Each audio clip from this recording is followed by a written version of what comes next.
एक ऐसा commander He's one of the most influential military leaders of all time. जिसने पूरे यूरोप को झुकने पर मजबूर कर दिया। I guess one would think, in terms of people like Julius Caesar or Alexander, but I would say in many ways he's greater. Europe का एक ऐसा राजा Napoleon was exceptional in that he was genuinely loved by his men. जिन्होंने कई जंगें अपनी काबिलियत से अपने नाम कर ली। Napoleon Bonaparte. तो आइए झांकते हैं यूरोपियन इतिहास के उन पन्नों में जिसने अकेले ही ब्रिटिश सरकार को हिला डाला। From a relatively humble man, he rose to become master of Europe. और आखिर क्यों वो जनता के लिए एक विलन भी थे और एक हीरो भी। साल 1700।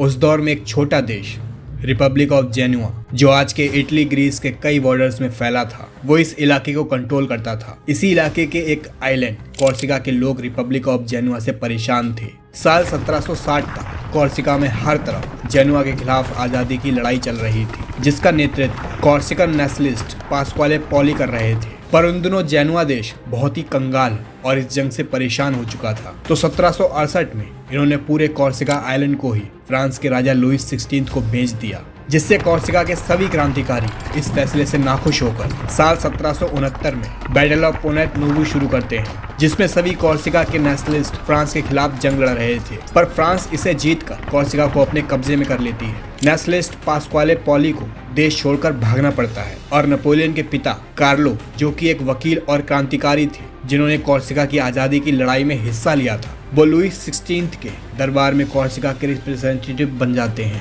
कार्लो को कॉर्सिकन क्रांतिकारी गद्दार और भगोड़ा मानते थे, क्योंकि उन्होंने साथ देने की बजाय फ्रेंच सरकार का साथ दिया था। इसी वजह से वो ना तो कॉर्सिका के हो पाए और फ्रांस के लोग उन्हें बाहर वाला समझते थे। इसी बीच 15 अगस्त 1769 में नेपोलियन का जन्म हुआ, जिन्हें बचपन में प्यार से नवोलियो कहा जाता था। नेपोलियन शुरू से ही बड़े नेशनलिस्ट थे और नेशनलिस्ट पास्क्वाले पॉली को अपना आइडल मानते थे, जिससे वो अपने पिता से शुरू से ही नफरत करते थे। लेकिन फिर भी उनके पिता के ही वजह से उन्हें और उनके भाई जोसेफ को फ्रेंच मिलिट्री कॉलेज में स्कॉलरशिप मिली थी। बचपन से ही नेपोलियन ने सोच रखा था कि कुछ बड़ा करना है और खुद को साबित करना है और कॉर्सिका को आजादी दिलाना है। 9 साल की उम्र में इन्हें ऑटन के एक रिलीजियस स्कूल में पढ़ने भेजा गया, लेकिन यहाँ इनकी मुश्किलें बढ़ने लगी। अपने कद काठी और फ्रेंच भाषा सही से ना बोल पाने से इन्हें बाकी फ्रेंच स्टूडेंट काफी परेशान करते थे। सभी इन्हें आउटसाइडर कह के हंसते थे। जैसे तैसे स्कूल खत्म करने के बाद 1785 में नेपोलियन ग्रैंड के मिलिट्री कॉलेज में गए और जरूरी मिलिट्री ट्रेनिंग और ग्रेजुएशन कंप्लीट की, और फिर पेरिस के मिलिट्री कॉलेज में इन्होंने आर्टिलरी को चलाना सीखा। इसी बीच नेपोलियन के पिता की डेथ हो गई और घर चलाने की सभी जिम्मेदारी इनके कंधों पर आ गई। ट्रेनिंग पूरी करते ही नेपोलियन ना चाहते हुए भी फ्रेंच आर्मी में भर्ती हो गए और फ्रेंच आर्मी के आर्टिलरी का सेकंड लेफ्टिनेंट बन गए। पर अपने सपने अभी भी भूले नहीं थे। साल 1779 में फ्रांस में फ्रेंच रेवोल्यूशन वॉर शुरू हो गई। नेपोलियन ने भी इस रेवोल्यूशन को सपोर्ट किया, जिससे फ्रेंच मोनार्की यानी साम्राज्यवाद खत्म हो गया। साम्राज्यवाद खत्म होने से फ्रेंच नेशनल असेंबली का हिस्सा बन गया और पास्क्वाले पॉली को भी माफ कर दिया गया। 20 साल के बाद जब पास्क्वाले वापस अपने घर कॉर्सिका पहुंचे, तो नेपोलियन भी उनका जोर शोर से स्वागत करने के लिए वहां मौजूद थे। कॉर्सिका में जब इलेक्शन हुआ तो पास्क्वाले इस आइलैंड के राष्ट्रपति बने। पर साल 1793 में प्रेसिडेंट बनने के बाद पास्क्वाले नेपोलियन के पिता की वजह से उन्हें उनके परिवार के साथ कॉर्सिका से बाहर निकाल देते हैं और नेपोलियन का परिवार वापस फ्रांस आ जाता है। साथ ही पास्क्वाले पॉली फ्रेंच असेंबली से रिश्ता तोड़कर फ्रांस के दुश्मन ब्रिटिश सरकार से हाथ मिला लेते हैं। हालांकि ये 1994 से 1995 में वापस फ्रांस ने जीत लिया था। खैर, फ्रांस में साम्राज्यवाद खत्म हो जाने के बाद आसपास के सभी यूरोपियन देश फ्रांस को जीतने के लिए टूट पड़े। साथ ही फ्रांस में छोटे छोटे रेवोल्यूशनरी ग्रुप्स बन रहे थे और सभी एक दूसरे से लड़ रहे थे। इसी साल यानी 1793 में ही एक जैकोबिन्स नाम का पॉलिटिकल ग्रुप फ्रांस में सरकार बनाता है, जिसके लीडर थे मैक्सिमिलियन रोबेस्पियर। ऐसे में नेपोलियन घर बैठकर एक पैम्पलेट लिखते हैं, जिसमें वो जैकोबिन्स सरकार की प्रशंसा करते हैं और इस पैम्पलेट को लकीली जैकोबिन्स सरकार के लीडर मैक्सिमिलियन के भाई अगस्टिन रोबेस्पियर पढ़कर बहुत खुश होते हैं और नेपोलियन को फिर से फ्रेंच आर्मी में सीनियर गनर और आर्टिलरी कमांडर बना दिया जाता है। सितंबर 1793 में एक फ्रेंच नेवल बेस्ड टूलोन में कुछ ग्रुप्स फ्रेंच सरकार के वजह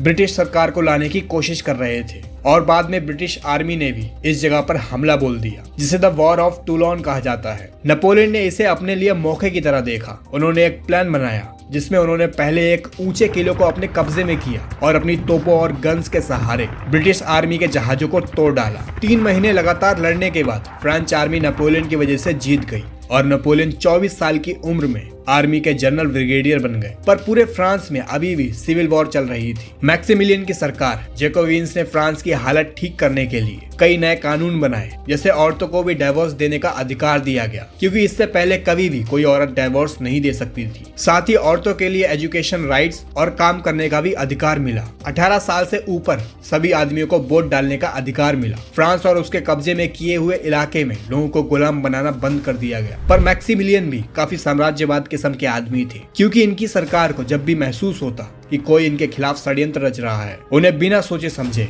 खत्म कर दिया जाता था। पूरे फ्रांस में सिर्फ शक के आधार पर 20,000 लोग मारे गए थे। साथ ही कैथोलिक क्रिश्चियनिटी को खत्म करने के लिए चर्च की सभी प्रॉपर्टीज को इनकी सरकार ने अपने कब्जे में कर लिया था। लोगों को जोर जबरदस्ती से कहा गया कि सिर्फ एक ही सुप्रीम भगवान है, उनकी पूजा करने के लिए आप बेसहाय लोगों की मदद करें। इससे फ्रांस के लोग इतने परेशान हो गए कि पॉल बरास नाम के एक व्यक्ति ने एक कुओं की शुरुआत की, जिसके चलते जैकोबिन्स की सरकार को गिरा दिया गया और 27 जुलाई 1794 में मैक्सिमिलियन रॉबेस्पियर को मार दिया गया। क्योंकि नेपोलियन इस सरकार को सपोर्ट करते थे, तो अगस्त 1794 में नेपोलियन को भी जेल हो गई, लेकिन वो खुद को सही साबित करने के लिए पूरी कोशिश करते रहे। साथ ही पॉल बरास नेपोलियन को सीज ऑफ टूलोन से जानते थे और पसंद करते थे, तो इन्हें कुछ ही हफ्तों में रिहा कर दिया जाता है। अक्टूबर 1795 में नेपोलियन को पॉल ने एक पर्शिया में चल रहे बड़े रेवोल्यूशन को दबाने का काम दिया, क्योंकि फ्रेंच आर्मी इतनी नहीं थी जितना बड़ा रेवोल्यूशन था। लेकिन नेपोलियन ने बड़ी ही आसानी से 40 तोपों की मदद से 2 घंटों में इसे खत्म कर दिया। पॉल बरास इससे इतना खुश हुए कि नेपोलियन को फ्रेंच आर्मी का जनरल बना दिया और पूरे फ्रांस के हीरो बन गए।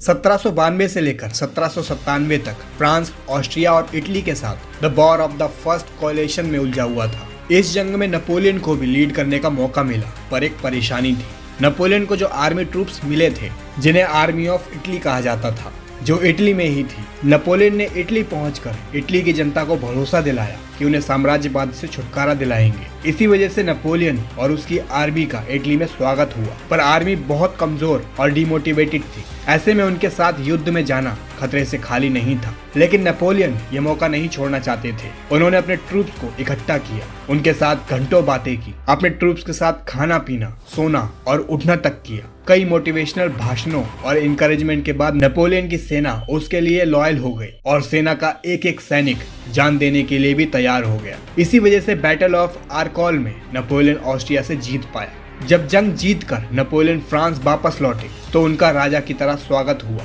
फ्रेंच लोग उनके हाथों खुद को सुरक्षित महसूस कर रहे थे। पॉल बरास ने भी बड़ी पार्टी रखी, जिसमें नेपोलियन की मुलाकात जोसेफिन से हुई। पर पॉल पहले ही जोसेफिन को डेट कर रहे थे, लेकिन नेपोलियन जोसेफिन को देखते ही उनके दीवाने हो गए और मौका मिलते ही जोसेफिन को प्रपोज कर डाला। साल 1796 में इन दोनों ने शादी कर ली। तब नेपोलियन की उम्र 26 साल थी और जोसेफिन 32 साल की थी। साल 1798 में फ्रांस सरकार ब्रिटिश इलाके को अपने कब्जे में करने का प्लान बना रही थी, लेकिन नेपोलियन पहले ही जानते थे कि ब्रिटिश नेवी बहुत ताकतवर है। इसकी जगह नेपोलियन मेडिटेरियन इलाके इजिप्ट में ब्रिटिश नेवल आर्मी को खत्म करने का प्लान बनाते हैं और ब्रिटिश ट्रेड सिस्टम को खत्म करने की ठान कर इजिप्ट के लिए 40,000 सैनिक के साथ रवाना होते हैं। अगर वो इजिप्ट में ब्रिटिश नेवल आर्मी से जीतने में कामयाब होते हैं तो उस टाइम के भारत के राजा टीपू सुल्तान के साथ मिलकर भारत में चल रहे ब्रिटिश एम्पायर को खत्म करेंगे। साथ ही नेपोलियन सैनिक के अलावा 160 वैज्ञानिक, कई स्कॉलर्स, हिस्टोरियंस और कई आर्टिस्ट को भी साथ लेकर गए थे। इन लोगों का काम था कि जो भी नई चीजें नए देशों में देखेंगे या सीखेंगे उसे इकट्ठा करके रिकॉर्ड किया जाए। पर क्या ऐसा हो पाया और क्या हुआ था इजिप्ट में, जिससे नेपोलियन फ्रांस की जनता के लिए एक विलन बन गए, जानेंगे अगली वीडियो में। अगर आपको ये वीडियो पसंद आई तो आपसे रिक्वेस्ट है कि हमें सपोर्ट करने के लिए इस चैनल को सब्सक्राइब जरूर करें। आगे हम कई ऐसे ऐतिहासिक लोगों की वीडियोस लाने वाले हैं और कमेंट में जरूर लिखें कि आप किसके बारे में जानना चाहते हैं। मिलते हैं नेक्स्ट वीडियो में।